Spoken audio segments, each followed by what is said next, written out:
Jirtu kabajamtoota daawwattoota keenya oduu sa'aatii kana isinitti himna. Oduun sa'aatii kana kan isinitti himu Mallasa Darrabsaati.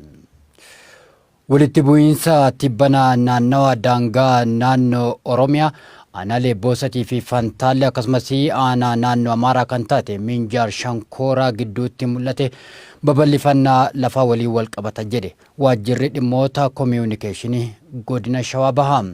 Hoogganaa waajjirichaa obbo Abarraa Yaamii OMN'tti bilbilaan akka himanitti daangaa darbanii dhufuun alaabaa dhaabutu mul'ata.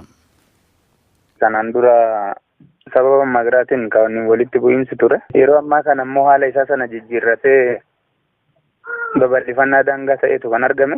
Daangaa naannoo Amaaraatii fi naannoo Oromiyaati. Aanaaleen kun aanaalee walitti bu'an kun aanaa Minjaar Shankooratii fi aanaa Boosatii fi Fantaalleetti lafa waldaangessutu jira. Lafa waldaangessu sanarratti rakkoon kun kan uumame.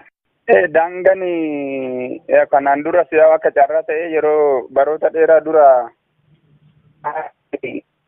Minjaar Shankooratti kan jette lafti kanaan dura lafuma naannoo Oromiyaa ta'eetoo hawaasni kun sababa magraatii fi bishaaniitiif walitti bu'aa ture jira. Lafti sun immoo yeroo kanatti amma gara naannoo Amaaraatti kan cite. Sanuma faana ta'e immoo isa sana asitti immoo amma qaamoleen gara garaa hidhatanii immoo amma akkaataan itti lafa kana babal'ifatanii lafa dheedaa bira darbanii lafuma qonnaatu mandara muraasa akkaataan itti buqqisan jira. Egaa kanaaf mootummaan jidduu seenii rakkoo kana furuudhaaf hojjetaa jira. Kana immoo qaamni ta'e jedheetu dubbii kana hammeessaa deemu akka jiru namatti mul'ata. Hawaasnis kana ifatti kaasatti kan ture. Amma qabatamatti kanaan dura walitti bu'iinsa naannawa kana ture wanti akka ka'umsaatti jedhamee dubbatamu hin jira. Garuu immoo amma alaabaa dhaabuun kanaan dura hin turre. Alaabaa kinoo sirnoota durii kana dhufanii bakka sana dhaabuun bakka itti bu'iinsi jiru kanatti amala adda addaa argisiisuun kuni amala kanaan dura ture miti jechuudha. Kana amma sababni qaamni biraa duuba jira akkaataan itti gaamuun danda'ameti kanaan dura. Jiraattonni gama isaaniitiin duula qindaawaa ta'etu daangaa Oromiyaa ceenu irratti adeemsifamaa jira jedhanii jiru.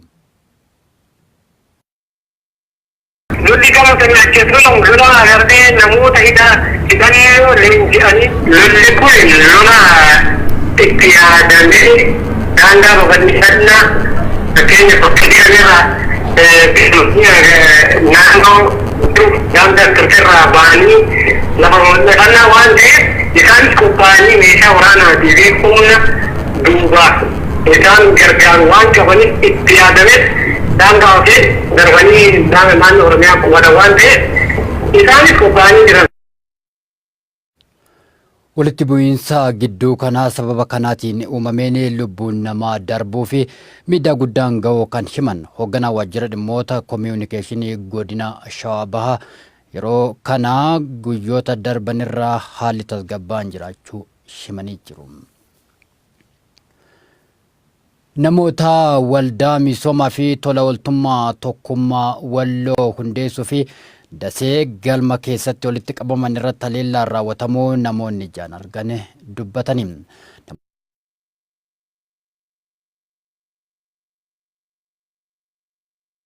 Fi tola ooltummaa tokkummaa Walloo hundeessuuf walitti qabaman irratti haleellaa raawwatanii jiru.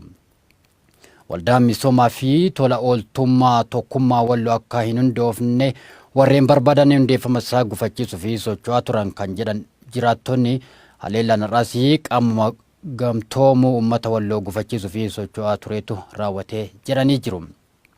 Dhimma kanarratti hoogganaa biiroo dhimmoota koomiyuunikeeshinii naannoo Amaaraa dubbisuu fi irra deddeebiin bilbila hin kaasan.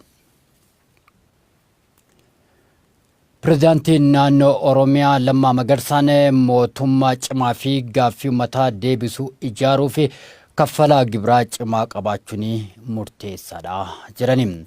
Oromiyaan sosochii galii gibiraa fi taaksii waggaa tokkoo fi turu har'a magaalaa Adaamaa galma Abbaa Gadaatti ifoomsee jira.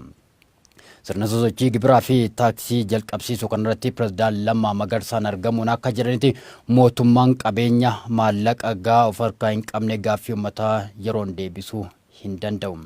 Kanaaf galii mootummaa guddisuu irratti xiyyeeffatame humna mootummaa cimsuun murteessaadha jedhanii jiru.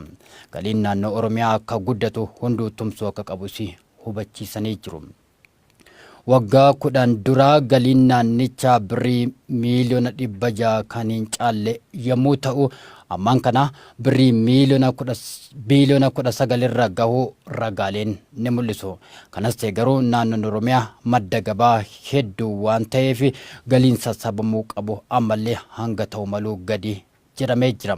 Xinxaaltonni dhimma galiiwwanii fi dinagdee OMN fi yaada kennan gama isaaniitiin galiiwwan hedduun Oromiyaa irraa galuun irra ture karaa seeraan alaatiin mootummaa federaalaa fi bulchiinsa magaalaa Finfinneef kallattiin akka galuu taasifamaa jira waan ta'eef kun saffisaan furmaata argachuu qaba jechaa jiru. Waltajjiin marii jijjiirama waggaa tokko Itoophiyaa irratti xiyyeeffatu guyyaa lamaffaa fi hoteela Shiraatanitti itti fufee oole. Waltajjichaan jijjiiramaa fi hanqinoota gama siyaasaa, dinagdee fi hawaasummaa irratti mul'atan irratti xiyyeeffatamee jira. Marichi wal danda'uu fi wal kabajuu akkasumas aadaa mariitiin rakkoolee hiikuu kan jajjabeessudha jedhamee jira.